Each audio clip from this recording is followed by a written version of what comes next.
제가 오랜 시간 운전했던 그런 명절이었습니다.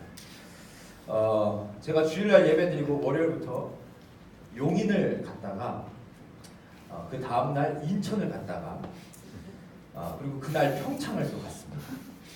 그 평창에서 하룻밤을 자고 삼척이라는 곳을 갔다가 동해 끝이죠.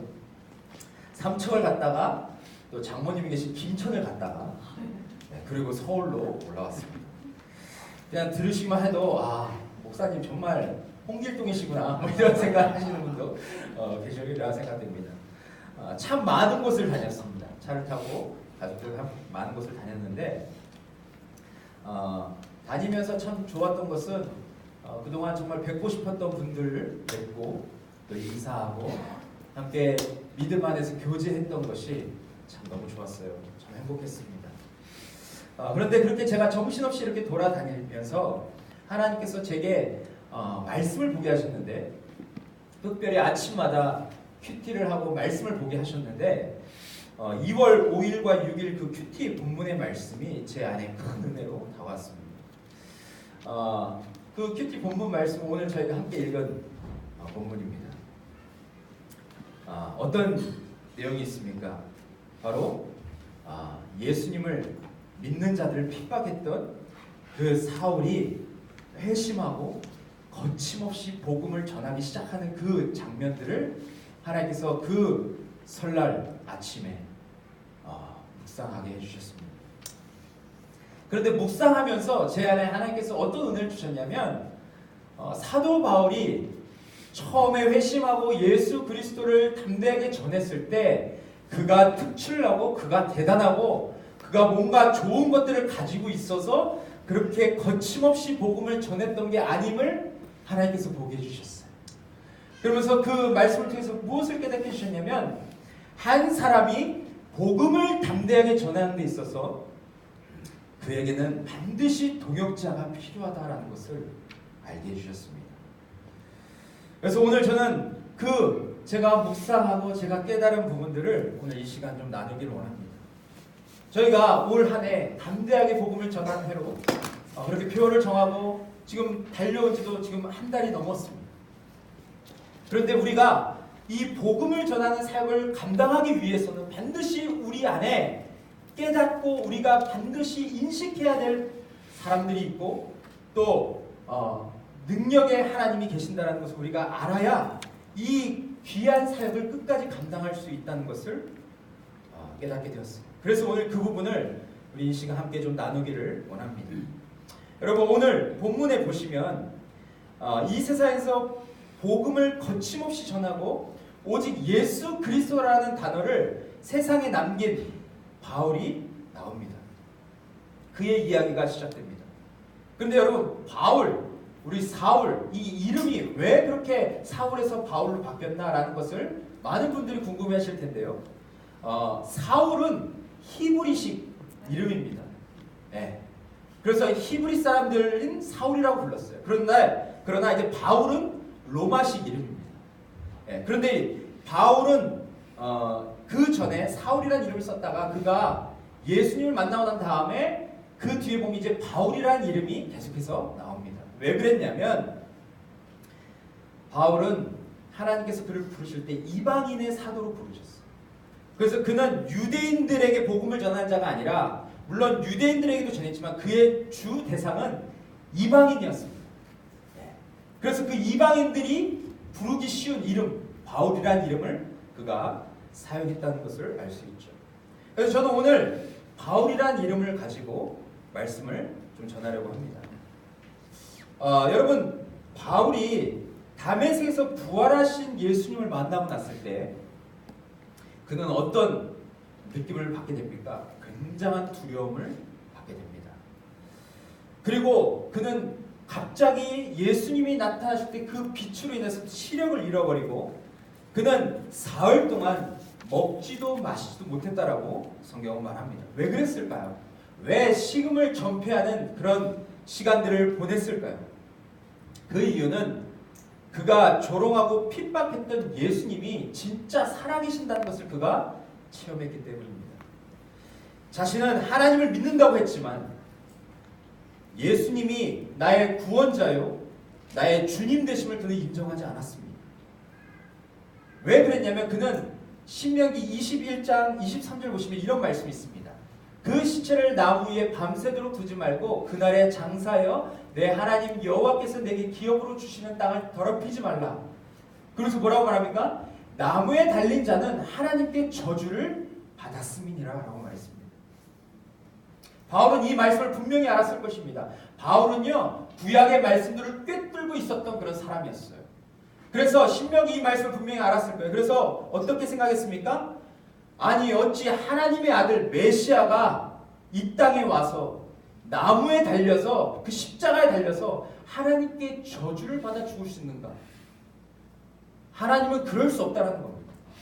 어찌 자기 아들을 십자가에 매달고 저주를 받기 위해서 죽일 수 있는가?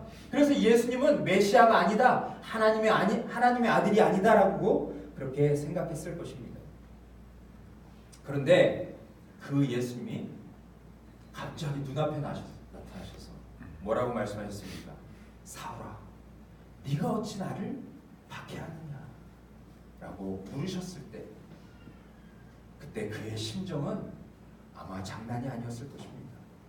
두렵고 무섭고 벌벌 떨고 차라리 죽고 싶은 그런 심정이 그의 마음속에서 계속해서 있었을 것입니다. 그런데 여러분, 그랬던 그의 삶 가운데 놀라운 변화가 일어나기 시작합니다. 부활하신 예수님을 만나고 나서 이 바울은 진정으로 그의 삶 가운데 회심이 일어나기 시작했고 이제는 예수님을 분명히 보게 되었습니다. 그리고 자신의 삶에 놀라운 변화가 일어나기 시작했는데 자신이 핍박했던 그 예수님을 이제 전하는, 이제 그 예수님을 담대하게 전할 수밖에 없는 증인으로 살게 됨을 보게 됩니다. 자, 그러면 여러분, 바울이 어떻게 이렇게 거침없이 복음을 전하는 자로 쓰임받을 수 있었을까요? 그리고 그가 끝까지 복음의 증인으로 살 수 있었는데 그가 그렇게 살아갈 수 있도록 도움을 주었던 동역자는 누구였는지 오늘 말씀을 통해서 같이 살펴보기 원합니다. 첫 번째, 바울이 거침없이 복음을 전하기 위해서 함께한 동역자는 바로 성령 하나님이셨음을 말하고 있습니다. 오늘 바울은 예전과 완전히 다른 모습입니다. 쉽게 말하면 훌러덩 뒤집어졌습니다. 그냥 뒤집어진 게 아니라 훌러덩 뒤집어졌다는 게 중요한 거예요. 여러분, 우리가 옷을 벗을 때도 옷을 벗었다랑 훌러덩 벗었다랑은 완전히 다른 의미입니다. 그렇죠? 네, 바울이 여기서 훌러덩 뒤집어졌다는 것은 그의 삶이 완전히 달라졌다는 것을 말해요. 그의 생각과 그의 가치관과 그의 세계관과 그의 삶 전체의 모든 것이 바뀌었음을 말하고 있습니다. 어떻게 할 수 있습니까? 오늘 본문 20절 보시면 이렇게 말하고 있습니다. 우리 같이 한번 읽어보겠습니다. 시작. 즉시로 아브라함에서 예수가 하나님의 아들이심을 전파하니. 예, 그렇습니다. 그가 즉시로, 그가 회복이 된 다음에 그가 눈을 뜨게 되고 그가 이제 몸이 회복되었을 때 즉시로 나아가서 회당에 가서 예수가 하나님의 아들이심을 전파했다라고 말하고 있습니다. 얼마 전까지만 해도 예수님을 믿는 자들 감옥에 가두고 예수님 믿었던 스데반 집사를 돌로 쳐서 죽이는 그 일에 가장 앞서서 그 일을 했던 이 바울이 이제는 예수가 하나님의 아들이시다, 이 놀라운 진리를 선포하게 된 것이죠. 또한 22절 보시면 이 바울이 달라지는 모습을 보면서 유대인들이 당황스러워하고 놀라게 됩니다. 그런데 그러한 사람들의 반응에 아랑곳하지 아니하고 더 놀라운 진리를 선포하게 됩니다. 우리 22절도 같이 한번 읽겠습니다. 시작. 사울은 힘을 얻어 예수를 그리스도라 증언하여 밤새게 사는 유대인들을 경고하게 한다. 예, 그렇습니다. 지금 바울은 힘을 더 얻어서 어떻게 합니까? 예수를 그리스도라고, 그분이 구약에서 말한 우리를 구원할 수 있는 유일한 메시아 그리스도이심을 그가 분명하게 선포했음을 말하고 있습니다. 왜 그랬겠습니까? 그가 부활하신 예수님을 만났고 또 그 예수님을 만났을 때 그 주님께서 보내주신 성령을 그가 받았기 때문에 그가 담대하게 예전과 완전히 다른 모습으로 이제는 예수 그리스도가 누구신지를 분명하게 드러낼 수 있었음을 말하고 있습니다.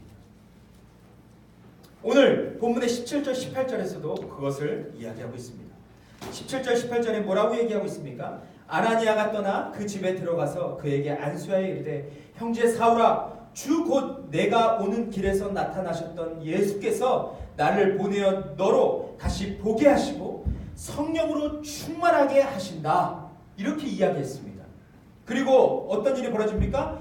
그렇게 말했는데 즉시 사울의 눈에서 비늘 같은 것이 벗겨져서 다시 보게 되었고 그가 무엇에 순종합니까?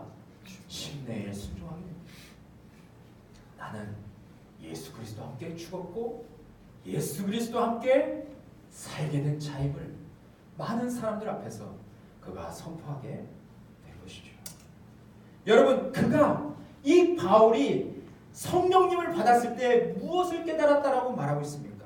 성령님 진리의 말씀을 깨닫게 하십니다. 그리고 예수님께서 이 땅에 오셔서 하신 말씀들을 우리로 하여금 깨닫게 하고 우리가 그 완성된 구원에 이르기까지 예수 그리스도께서 재림하셔서 이 땅을 완전히 회복하시기까지 우리를 그 길로 인도하시는 분이 성령님이십니다. 그런데 여러분 지금 바울이 무엇을 깨달았습니까? 아까도 말씀드렸다시피 바울은 이미 구약의 말씀들을 꿰뚫었던 사람입니다. 단지 예수 그리스도가 누군지를 몰라서 그렇지 하나님의 말씀을 꿰뚫었던 사람이에요. 그런데 구약의 말씀을 꿰뚫었던 사람이 신약의 예수님이 누군지를 알게 되었습니다. 어떤 일이 일어났을까요? 구약과 신약을 그는 하나로 뚫었던, 하나로 그 의미를 뚫었던 분이 누구신지를 그가 깨닫게 됩니다. 바로 예수 그리스도를 통해서 구약과 신약을 다시 한번 해석하게 되었음을 여기서 말하고 있습니다. 그래서 구약에서 예언했던 여자의 후손이, 아브라함의 후손이, 다윗의 후손이, 또한 고난받는 종이 누구신지, 이분이 바로 이 땅에 오셔서 십자가에 죽으시고 부활하신 예수님이셨구나라는 것을 그는 깨닫게 되면서 성경의 모든 맥을 그는 깨닫게 됩니다. 그는 하나님의 말씀을 깨닫게 되었을 때 눈이 열렸을 뿐만 아니라 그의 삶이 예수님께 활짝 열리게 되죠. 그리고 인생에 있어서 가장 중요한 분을 만났기 때문에 이제는 그의 입을 벌려서 예수 그리스도가 누구신지를 선포할 수밖에 없었습니다. 이제는 손해와 사람들의 조롱과 또한 자신의 명예가 추락되는 그 모든 것이 중요하지 않았어요. 내가 만난 예수님을 전할 수 있다면, 내가 만난 예수님을 다른 사람들이 만날 수만 있다면 그는 모든 것을 다 포기할 수 있게 되었습니다. 여러분 지금 바울의 모습을 잘 보십시오. 그의 모습이 어떠합니까? 우리는 신앙인들을, 우리는 기독교인들, 교회 다니는 사람들을 두 가지로 나눌 수 있습니다. 한 종류의 사람은 팬이라고 말할 수 있고 한 종류의 사람은 제자라고 이야기할 수 있습니다. 여러분 팬과 제자가 비슷해 보이지만 완전히 다르다는 것을 우리는 알 수 있어요. 팬은 어떤 사람입니까? 팬은 희생 없이 즐기기만을 원합니다. 전부를 걸었다가 낭패를 당할 수 있으니까 여차하면 몸을 빼자는 게 팬들의 생각입니다. 그러니까 팬은 혹시 자신에게 피해를 올까봐 예수님을 전심으로 따르지 못하는 것이죠. 자신의 돈과 시간과 에너지를 전부 쏟을 생각이 없습니다. 여러분 근데 이러한 모습으로 살아가는 그리스도인들이 얼마나 많은지 우리는 보게 됩니다. 교회를 다니지만, 교회를 왔다 갔다 출석은 하지만 내 삶을 들여서 교회가 세워지기를 원치 않고 그 공동체 안에 들어가서 함께 말씀을 나누고 함께 어려움을 나누고 함께 기쁨을 나누고 함께 몸을 이루는 그것을 피하는, 오로지 자기가 즐길 것만 즐기고 예배 드릴 것만 드리고 그렇게 살아가는 그런 팬들이 얼마나 많이 있습니까? 그런데 여러분 제자는 다릅니다. 제자는 팬과 달리 자신의 모든 것을 예수님께 쏟는 자들임을 이야기합니다. 왜 그렇습니까? 가장 귀한 보화가 예수 그리스도 안에 있음을 알기 때문에 그렇죠. 여러분 마태복음 13장 44절 보시면 거기에 놀라운 말씀이 나오십니다. 예수님께서 천국의 비유를 이야기하시면서 말씀하신 것인데 여기 보면 놀라운 진리를 담고 있어요. 우리 같이 한번 읽겠습니다. 시작. 천국은 마치 밭에 감춘 보화와 같으니 사람이 이를 발견하고 숨겨두고 기뻐하며 돌아가서 자기의 소유를 다 팔아 그 가치를 사느니라. 아멘. 여러분 이 말씀을 이해가 좀 되십니까? 여러분 한번 생각해 보십시오. 우리의 옆집, 우리 집도 아니고 우리 옆집, 그 옆집 밑에 지하 깊숙한 곳에 어느 날 보화가 숨겨져 있다는 것을 알게 되었어요. 이 집을 팔고도 훨씬 더 남을 어마어마한 그런 보화가 그 지하에 숨겨져 있음을 알게 됩니다. 근데 놀라운 것은 그 집주인은 그 보화가 있다는 것을 몰라요. 그럼 여러분 어떻게 하시겠습니까? 당장 내 모든 전 재산을 다 팔아서 그 집을 살려고 하지 않겠습니까? 그 집이 1억인데 그 집주인한테 내가 2억 3억을 줄 테니까 팔아라. 이렇게 하면서 그 집을 사지 않겠습니까? 그렇죠? 네. 만약에 내가 돈이 없다면 어떻게 하겠습니까? 은행 가서 대출을 받아서 이자가 3%지 4%지 그게 중요하지 않습니다. 대출을 어떻게든 받아서 이 집을 살려고 할 것입니다. 왜냐하면 그 집에 뭐가 있습니까? 어마어마한 보화가 있기 때문에 그렇습니다. 여러분 그런데 놀라운 것은 뭐냐면 그 주인이 이 옆에 집을 살 때 인상을 쓰고 내 아까운 돈 이러면서 그 집을 사겠느냐라는 것이죠. 절대 그럴 수 없습니다. 왜냐하면 너무나도 귀한 것이 있음을 알기 때문이에요. 그래서 오늘 말씀처럼 이 천국의 비유에서 그 보화가 숨겨져 있다는 것을 알았던 이 사람이 어떻게 했습니까? 기뻐하며 돌아가서라고 말하고 있습니다. 네. 여러분 우리도 마찬가지입니다. 우리가 예수 그리스도를 위해서 우리의 삶과 우리의 가진 것과 우리의 은사와 우리의 모든 것을 동원하여서 그 예수 그리스도를 따라가는 그 일을 우리가 왜 감당합니까? 어떻게 그 일을 끝까지 할 수 있겠습니까? 그것은 그 예수 그리스도 안에 참된 보화가 있음을 깨달을 때 정말 예수 그리스도가 답이시구나. 정말 예수 그리스도밖에 없구나. 내가 온전히 쫓아야 할 것은 예수 그리스도시구나 라는 것을 깨달을 때 그때 비로소 우리는 우리의 모든 것을 내려놓고 그 주님을 쫓을 수 있다라고 말하는 것입니다. 바울은 그걸 알았어요. 바울은 예수님이 어떤 분이신지를 알았습니다. 또한 예수님을 통해서 내게 부어주신 은혜가 무엇인지를 알았습니다. 그 하늘문을 여시고 내게 부어주신 그 신령한 은혜가 무엇인지를 알았습니다. 받을 자격이 없는 나에게 거저주신 그 하나님의 호의, 하나님의 사랑, 그것을 십자와 부활을 통해서 분명히 알게 되었습니다. 그래서 바울은 자신의 인생을 그 예수 그리스도를 위해 드릴 수밖에 없었던 것입니다. 여러분 우리도 마찬가지예요. 우리가 가진 것, 우리가 주님께 받은 은사, 주님께 이미 받은 축복, 그것을 가지고 우리가 날마다 주님을 영화롭게 할 수 있는 그 분명한 이유는 그것이 너무나도 우리의 삶 가운데 감사의 제목이기 때문에 그렇습니다. 여러분 저는 오늘 이 말씀을 통해서 성령께서 우리의 눈을 열어주시기를 정말 간절히 원합니다. 성령께서 우리의 눈을 여셔서 우리 안에 이미 주신 그 신령한 복을 우리가 발견할 수 있기를 원합니다. 여러분 그럴 때 우리도 바울처럼 우리가 순간순간 우리가 세상에 나가서 복음을 전하는 것 또한 거침없이 담대하게 복음을 전하는 것이 쉽지 않지만 우리가 받은 복을 기억할 때 우리는 그 일을 끝까지 준행할 수 있음을 믿습니다. 여러분 진정한 제자의 모습으로 가장 가치 있는 일을 위해 여러분 인생을 드리지 않으시겠습니까? 그 삶이 바로 주님께서 성령님께서 원하시는 삶임을 믿습니다. 두 번째, 거침없이 복음을 전하려면 우리에게 좋은 동역자가 있는데 그것은 바로 공동체입니다. 생명의 공동체를 만나야 합니다. 여러분 바울은 예수님의 제자로 사는 것이 어떤 것인지 알았습니다. 스데반과 같은 죽음을 각오해야 하고 당시 종교 지도자들에게 어떠한 어려움을 겪게 될지 그는 분명히 알았습니다. 그러나 예수님만이 영원한 생명이시고 예수님만이 유일한 구원자 되심을 믿었기에 그는 이 고난의 길을 거침없이 걸어가게 됩니다. 근데 여러분 그의 삶에 실제로 어떤 일이 벌어집니까? 23절, 24절 보시면 이러한 일이 벌어집니다. 우리 같이 한번 읽겠습니다. 시작. 여러 달이 지나매 유대인들이 사울 죽이기를 공모하더니 그 길과 사울에게 알려지니라. 그들이 그를 죽이려고 밤낮으로 성문까지 지키거늘. 여러분 지금 이 바울을 죽이려고 모두가 지금 눈이 시뻘개져서 지금 찾고 있습니다. 그렇죠. 왜 이렇게 유대인들이 바울을 잡아서 죽이려고 했습니까? 그것은 이 바울은 예수님을 믿는 자를 핍박했던 선두주자였습니다.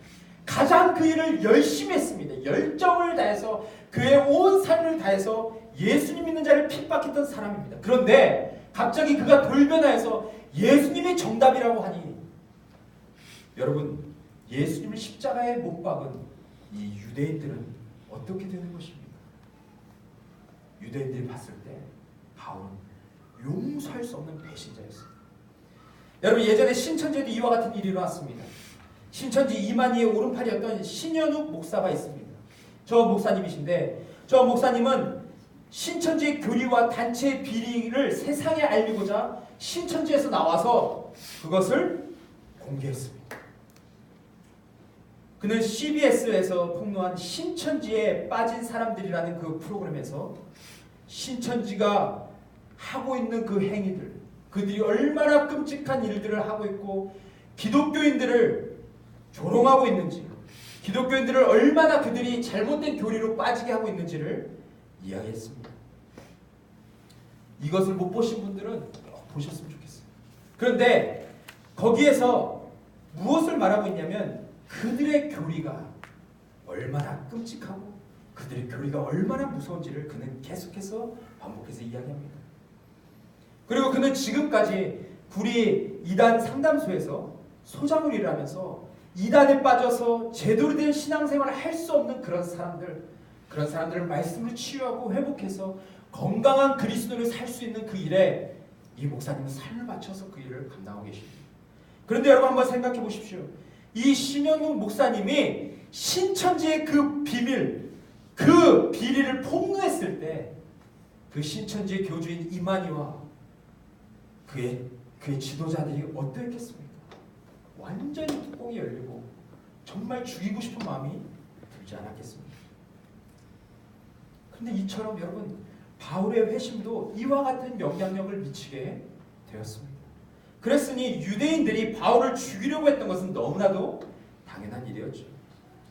그런데 여러분 이 바울이 회심하고 예수님을 전하는 삶에 그의 삶을 들였을 때 고난은 이미 예고된 일이었습니다. 바울에게 있어서 놀랄 일이 아니었습니다.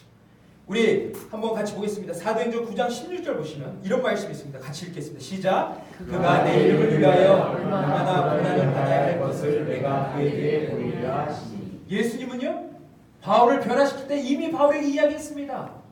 이 바울이 변화되고 난 다음에 그는 반드시 고난을 받게 된다. 나를 전하는 자로 전도자로 쓰임받을 때 그는 반드시 고난을 받게 될 것을 예고하셨어요. 그런데 바울은 그 고난을 이제 받게 될 것이죠. 여러분 목회자이자 신학자인 디트리 본 회퍼는 이렇게 이야기했습니다. 예수님을 따를 때 받는 고난에 대해서 이렇게 말했어요. 고난은 참된 제자도의 상징이다. 우리 같이 한번 읽겠습니다. 시작. 고난은 참된 제자도의 상징이다.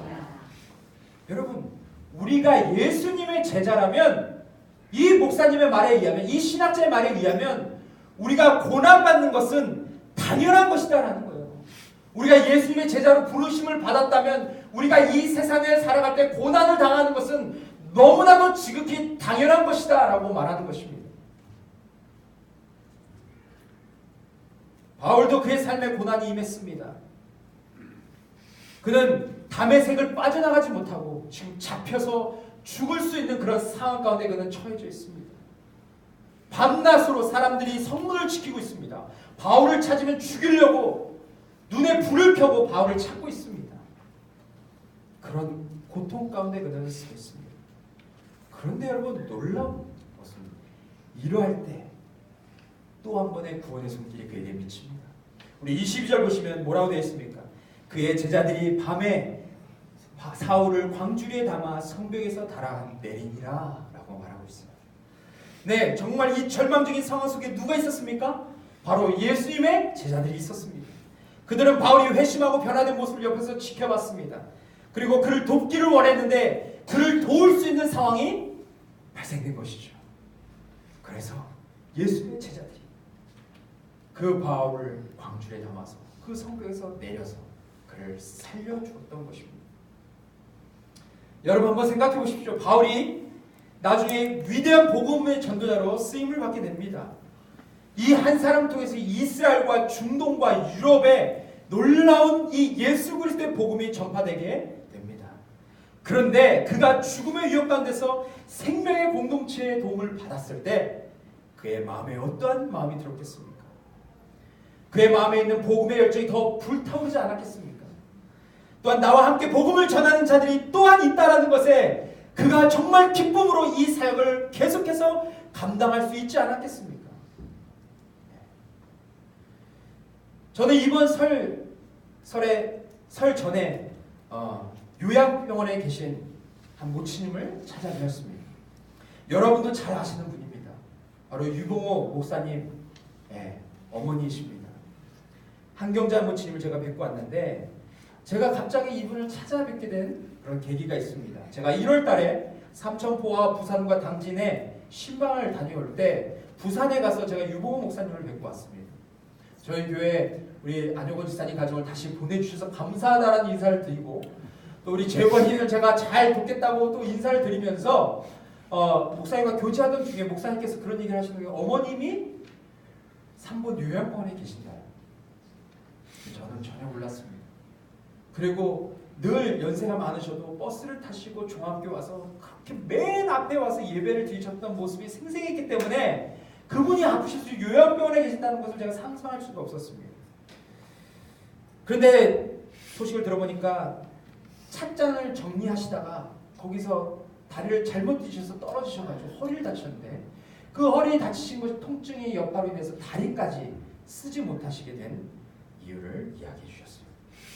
그래서 제가 정말 그 이야기를 듣고 정말 마음이 아팠고 당장이라도 찾아뵈야겠다는 마음이 들었습니다. 그래서 제가 가서 정말 신방하고 왔어요. 그런데 여러분 제가 정말 감사할 분이 너무 많이 있습니다. 종암교회, 강석교회, 우리 함세교회 감사할 분이 너무 많죠. 근데 제가 그 감사할 분 중에서 한경자 모치님이 제가 감사할 분 중에 한 분이신데 왜 그러냐면 어렸을 때부터 저를 사랑해 주시고 저의 부족함과 저의 연약함을 늘 덮어주셨던 분이시지만 제게 기억 남는 일이 있습니다. 그것은 제가 신학교 때 경제적으로 너무나도 어려웠고 제가 육체적으로 정신적으로 정말 가장 힘들었던 시기였습니다. 머리도 나쁜 사람이 신학을 공부하니 여러분 어떻겠습니까? 정말 그 공부 하루하루 하는 것이 너무 힘들었어요. 코피도 정말 많이 흘렸습니다. 제 평생에 흘려야 할 코피를 그 신학교에 다 쏟은 것 같아요. 그런데 그렇게 정말 어려웠던 시기에 제가 오후 예배를 마치고 항상 차량 운행을 했었는데 제가 한경자 모침을 저희 상계동까지 모셔드렸습니다. 근데 모셔드릴 때 제가 차 문을 열고 이렇게 내리시라고 부추겨드리면 가시기 전에 항상 병현 전도사님 그러면서 제 손에 10,000원짜리 이렇게 꼬깃꼬깃 구기셔서 제 손에다 쥐어주시는 거예요. 그러면서 뭐라고 하시냐면 전도사님 신학교에서 볼 책이 많을 텐데 이 돈을 책을 사는데 보태 쓰고 아버지처럼 훌륭한 목사가 되라 그렇게 얘기해 주십니다. 근데 그 사랑과 그 은혜가요 제가 살아가는 동안 제가 지금 이곳에 서 있는 이 시간까지 제 마음속에 감동이 돼요. 그때 베풀어 주신 그 사랑 자녀분들에게 용돈을 받으셔서 그걸로 생활비로 쓰셨을 텐데 하나님 앞에 물질을 드리고 또 정말 신학생에게 그 귀한 물질을 드리시면서 나중에 훌륭한 목회자가 되라고 하신 그 말씀이 제 안에 얼마나 큰 은혜가 되는지 모릅니다. 여러분 저는 공동체가 없었으면 그런 귀한 성도님들이 없었으면 지금 저는 이 자리에 없었을 거라고 생각이 듭니다.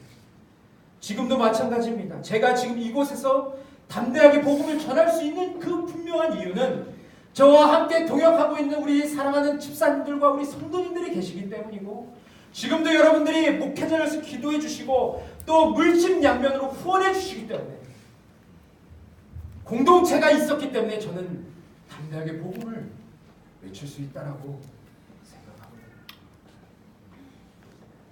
저희는 올해 담대하게 복음을 전하는 해로 정하고 각자에게 부담 주시는 영혼들에게 복음을 전하고 있다라고 생각합니다. 그런데 여러분들이 기억하셔야 될 것이 있습니다. 그것은 뭐냐면 복음을 전하는 그 일은 지금 나 혼자 하는 것이 아님을 기억하셔야 됩니다.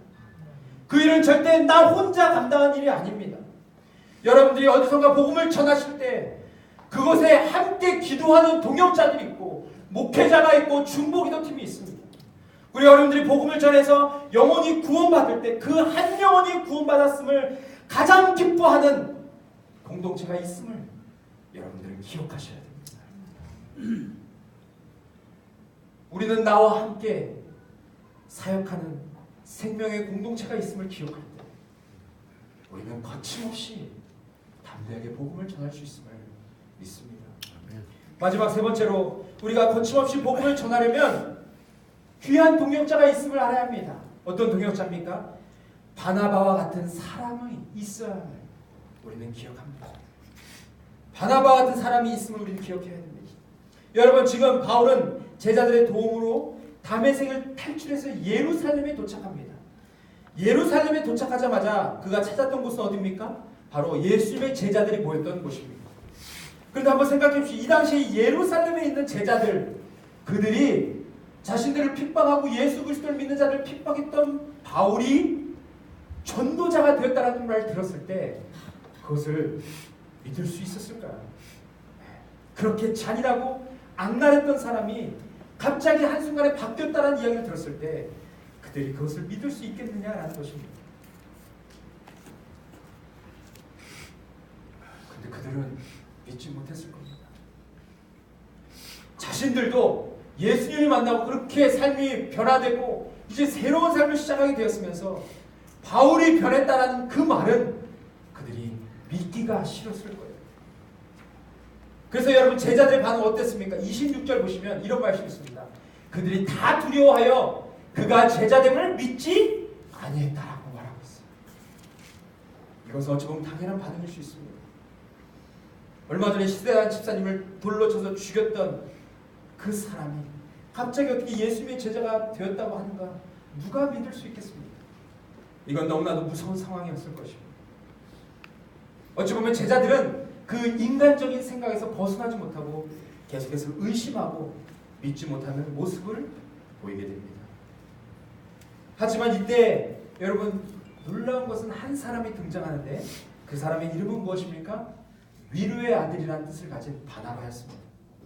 바나바는 바울의 소식을 듣고 바울을 데리고 바로 사도들에게 데려갑니다. 그리고 그의 삶 가운데 그가 어떻게 예수님을 만났고 그가 어떻게 예수님을 전했는지를 그 사도들에게 이야기를 하면서 설득을 시키게 되죠. 그래서 결국 사도들의 마음이 움직여지게 됩니다. 그리고 사도들은 바울을 제자의 한 사람으로 받아들이게 됩니다.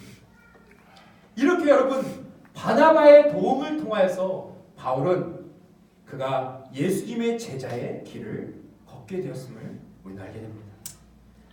그런데 여러분, 우리 삶을 잘 보십시오. 우리가 신앙생활 할 때도 이렇게 바나바와 같은 사람이 필요함을 우리는 깨닫게 됩니다.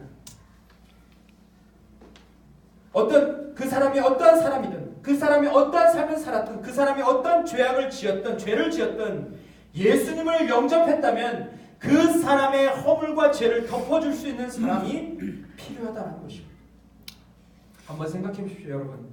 교회 안에 어떤 사람이 변화돼서 정말 예수님을 영접하고 난 다음에 정말 은혜의 삶을 살아갑니다. 그런데 누군가가 그렇게 얘기하는 것이죠. 당신만 그렇게 뜨겁냐? 나도 과거에 그렇게 뜨거웠다라고 이야기한다. 그 뜨거운 것 좋습니다. 그런데 그게 오래 갈 것 같으세요? 조만간 금방 식을 거예요. 라고 이야기를 한다면 여러분, 그 공동체가 어떻게 되겠습니까? 또한 정말 자신의 삶 가운데 여러 가지 문제와 신과 아픔을 가지고 나온 사람들이 있는데 그런 사람들의 모습을 보면서 정죄하고 깎아내리는 사람이 있다면 그리스도 안에 있으면 새로운 피조물이라고 말을 하면서 그 말을 삶 가운데 실천하지 못하면서 그렇게 사람들을 대하는 사람들이 있다면 여러분 교회가 어떻게 되겠습니까? 공동체가 성장할 수 있겠습니까? 그럴 수 없을 거라고 저는 생각합니다. 그런데 바나바는 여러분 어떻게 이렇게 바울을 품고 그가 예수님의 제자로 살아갈 수 있게 도왔는지 그것을 우리는 좀 살펴봐야 되는데 여러 가지로 말할 수 있었지만 분명한 것은 그는 늘 주님의 마음과 주님의 시선을 놓치지 않았음을 우리는 보게 됩니다. 여러분 사도행전 11장 24절 보시면 바나바에 대해서 나오는데 어떤 사람이라고 얘기하고 있습니까? 우리 같이 한번 읽어보겠습니다. 시작. 바나바는 착한 사람이요 성령과 믿음이 충만한 사람이라. 다시 말하면 그는 건강한 성품을 가진 사람이었음을 말하고 있어요. 인격적으로 정말 훌륭한 성품을 가졌음을 말하고 있습니다. 또한 성령의 인도하심에 따라 늘 믿음으로 나아갔던 사람임을 성경은 이야기합니다. 여러분 저는 이 장면을 보면서 와 바나바가 얼마나 하나님 앞에서 축복을 받은 사람입니까? 성경에 그는 착한 사람이고 성령 충만하고 믿음 충만한 사람이었다고 성경은 기록하고 있는데 그가 너무나도 부러웠습니다. 정말 저희가 주님 앞에 가서 이러한 인정을 받을 수 있다면 여러분 얼마나 기쁘시겠어요? 아 유병현 다른 건 다 부족하고 좀 네가 부족한 게 많지만 너가 정말 착한 삶을 살았어. 너가 정말 복음을 전하려고 노력했던 건 내가 그것을 알지. 아 그러한 주님께 그러한 인정을 받는다. 아 얼마나 기쁘겠습니까? 근데 여러분 바나바는 그렇게 인정받았던 사람입니다. 자신의 육체의 욕망보다 늘 성령님의 음성에 귀 기울이고 그분의 이끄심에 늘 순종하며 살았음을 우리는 알게 되죠. 그러니까 여러분 그의 인생을 보면 어떻습니까? 기가 막힙니다. 사도행전 4장 36절 37절 보시면 그는 예루살렘 교회의 필요를 채우기 위해서 자신의 밭을 팔아서 교회에 드리게 됩니다. 교회의 필요를 알고 사도들의 필요를 알고 자신의 것을 기꺼이 헌신하여 교회가 세워지기를 원하며 그리스도가 영화롭게 되기를 원하면서 자신의 것을 기꺼이 그렇게 바치게 됩니다. 또한 예루살렘 교회에서 사역할 사람을 에베소 교회로 파송할 때 바울은 그곳에 기꺼이 나아가게 됩니다. 여러분 예루살렘 교회가 얼마나 큰 교회였습니까? 얼마나 좋은 교회였습니까? 복음이 그 안에 살아있었습니다. 사람들이 모이기만 하면 떡을 나누고 기도하고 찬양하고 전도하는 일에 힘썼습니다. 얼마나 좋았겠습니까? 그런데 안디옥 교회로 가라고 하니까 그는 순종하며 그 안디옥 교회로 가서 사역을 하게 됩니다. 또한 주님께서 바울을 바나바보다 사실 바나바가 더 지도자였지만 나중에는 바울을 바나바보다 더 지도자로 세웁니다. 그때도 바나바가 어떻게 합니까? 바울을 인정합니다. 그리고 그의 리더십에 들어가서 그의 말씀에 순종하는 것을 보게 됩니다. 여러분 얼마나 아름다운 모습입니다. 그렇죠. 그리고 나중에 2차 전도 여행 때 바울과 바나바는 심히 싸웁니다. 그 이유는 1차 전도 여행 때 마가가 그들을 떠났어요. 그런데 2차 전도 여행 때 그 마가가 합류하겠다는 것입니다. 다시 가겠다는 것입니다. 그래서 바울은 맺고 끊고가 정확한 사람이었습니다. 그래서 마가를 데리고 갈 수 없다라고 이야기했고 바나바는 그래도 우리가 기회를 한 번 더 주자. 마가를 데리고 가자라고 이야기했는데 바울과 바나바는 거기서 심히 다투다가 결국 둘은 갈라지게 되었습니다. 그런데 여러분 나중에 바나바가 데리고 갔던 그 마가가 나중에 어떤 일을 합니까? 복음서에서 한 챕터를 썼던 그 하나님 귀한 예수님의 제자로 그렇게 쓰임받게 됩니다. 여러분 이 놀라운 일을 보면 바나바가 얼마나 위대한 사역을 했는지를 우리는 알 수 있습니다. 이러한 부분을 종합해 본다면 바나바는 늘 주님의 마음으로 사역을 감당했고 주님의 시선으로 영혼들을 바라봤습니다. 그렇죠. 어떠한 사람도 업신여기거나 함부로 대하지 아니하고 또한 사람을 믿고 신뢰하고 그 사람이 돌아서기까지 그 사람이 변화되기까지 끝까지 기다리며 인내했던 사람이 바로 바나바였음을 말하고 있습니다. 왜 그랬겠습니까? 주님이 자신에게도 그렇게 대하셨기 때문이죠. 그리고 성령님께서 그를 그렇게 이끄셨기 때문임을 우리는 알 수 있습니다. 그래서 그의 사역을 통해서 어떤 일이 벌어집니까? 수많은 사람들이 죽게 더해졌음을 말하고 있어요. 또한 바울도 이방인의 사도로 위대하게 쓰임을 받게 됩니다. 31절 보시면 바울이 어떻게 쓰임받은지를 이야기하고 있는데 같이 읽어보겠습니다. 시작. 그리하여 온 유대와 갈릴리와 사마리아 교회가 평안하여 든든히 서가고 주를 경외함과 성령의 위로로 진행하여 수가 더 많아지니라 라고 말하고 있습니다. 여러분 바나바의 사랑과 희생과 헌신이 없었다면 이러한 일이 가능했겠습니까? 제자입니까? 라는 책에서 저자는 이러한 이야기를 했습니다. 제가 이 부분을 읽고 참 감동이 되었는데 저자는 이렇게 말합니다. 어떤 사람이 나와 일주일 동안 여행을 하고서 이렇게 부탁했다고 가정해보자 라고 이야기를 합니다. 후안 카를로스 씨 교사라고 하셨죠. 그렇다면 시간을 좀 내셔서 제게 무엇이든 가르쳐 주십시오 라고 그렇게 질문했다라고 생각해 보라는 것입니다. 근데 그러면 자기는 이렇게 대답한다는 거예요. 지난 7일 동안 저와 함께 있으면서도 아무것도 배우지 못했다면 따로 가르쳐 드릴 것이 없습니다 라고 말을 했다는 것이죠. 그러면서 뭐라고 이야기하냐면 제자도란 삶 그 자체이기 때문에 많은 말을 필요로 하지 않는다 이렇게 했습니다. 여러분 이 말씀이 좀 이해가 되십니까? 이 말이 좀 이해가 되세요? 네.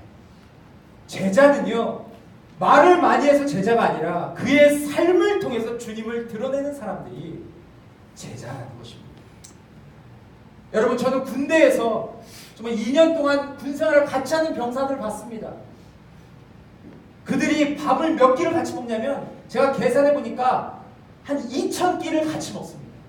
2,000끼를 같이 먹어요. 그런데 그렇게 같이 생활하면서도 서로 싸우고 다투고 마지막까지 원수가 돼서 나가는 사람들이 있습니다. 근데 여러분 만약 그리스도인이라고 말을 하면서 사람들과 관계를 맺고 그 함께 지내는데 아무런 영향력을 미치지 못하고 나의 삶을 통해서 그리스도가 존귀케 되고 드러나지 않는다면 그 사람을 제자라고 말할 수 있느냐라는 것입니다. 우리가 교회 생활을 오래 같이 했지만 또 앞으로도 계속 같이 하지만 우리의 모임을 통해서 우리 안에 계신 예수 그리스도가 바로 내 옆에 있는 성도들에게 또한 정말 아파하는 사람들에게 상처로 고통당하는 사람들에게 나의 삶을 통해서 예수 그리스도가 전해지지 않는다면 나의 삶을 통해서 그들을 위로할 수 없다면 나를 통해서 그들의 문제가 해결될 수 없다면 그것은 어찌 보면 우리는 여전히 제자가 아니라 팬일 수 있다는 생각을 우리는 해봐야 한다는 것입니다. 그래서 많은 사람들의 문제가 무엇입니까? 교회에 오면 잘 오셨습니다. 성도님 부탁이 있는데 저희를 보지 마시고 교회에 계신 주님을 보세요 라고 말을 합니다. 여러분 이것은 너무나도 큰 실수예요. 이거는 정말 교회 성도로서 하지 말아야 될 말입니다. 우리가 그리스도인이라면 뭐라고 말을 해야 되냐면 성도님 잘 오셨습니다. 우리 공동체를 통해서 저희를 통해서 주님을 발견하십시오. 저희를 통해서 주님이 어떻게 일하시는지 보십시오. 또한 저희를 통해서 주님이 살아계심을 경험하십시오 라고 우리가 말할 수 있어야 된다는 거예요.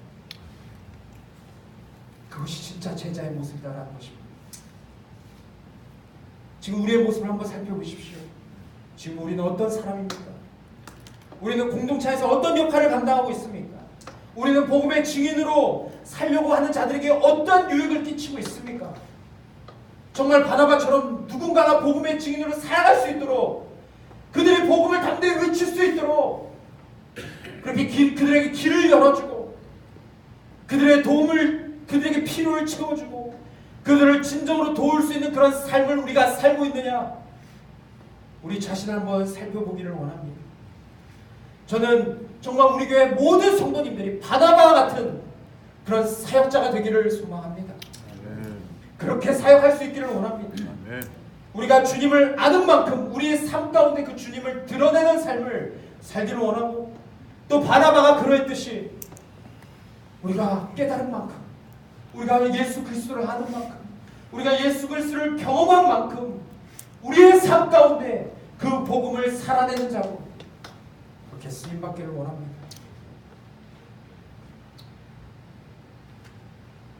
결론적으로 우리는 굉장히 강해 보이지만 그렇지 않습니다. 우리가 많은 것을 할 수 있는 것 같지만 그렇지 않습니다. 지혜 있다고, 물질 있다고, 또 좋은 사람 있다고 해서 주님의 사역이 이루어질 것 같지만 여러분 그렇지 않습니다.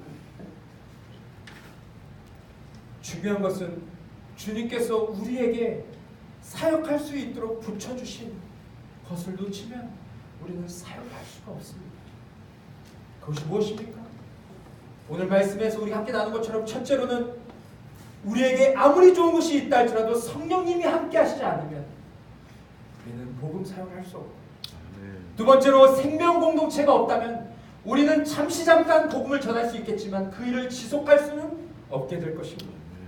또한 세 번째로 바나바와 같은 위로의 사람, 격려의 사람, 우리가 복음을 전할 수 있도록 길을 열어주고 우리를 격려하고 복음의 증인으로 설 수 있도록 그렇게 우리를 위해서 기도하고 후원하고 세울 수 있는 그런 사람이 없다면 우리는 계속해서 복음의 증인으로 설 수 없음을 우리는 기억해야 합니다. 그래서 우리는 이 시간 기도해야 합니다. 성령께서 우리를 충만케 하사 오늘도 복음의 증인으로 서게 해달라고 우리는 기도해야 될 줄 믿습니다. 또 우리 공동체를 생명의 공동체로 변화시켜 주셔서 우리 공동체를 통해서 예수 그리스도를 믿어야 영접해야 될 자들이 예수 그리스도를 만나고 주님을 삶의 주인으로, 또한 우리의 구원자로 믿게 하는 그런 공동체가 되게 해달라고 우리는 기도해야 합니다. 또한 마지막으로 주님, 바나바와 같은 성도로 저를 변화시켜달라.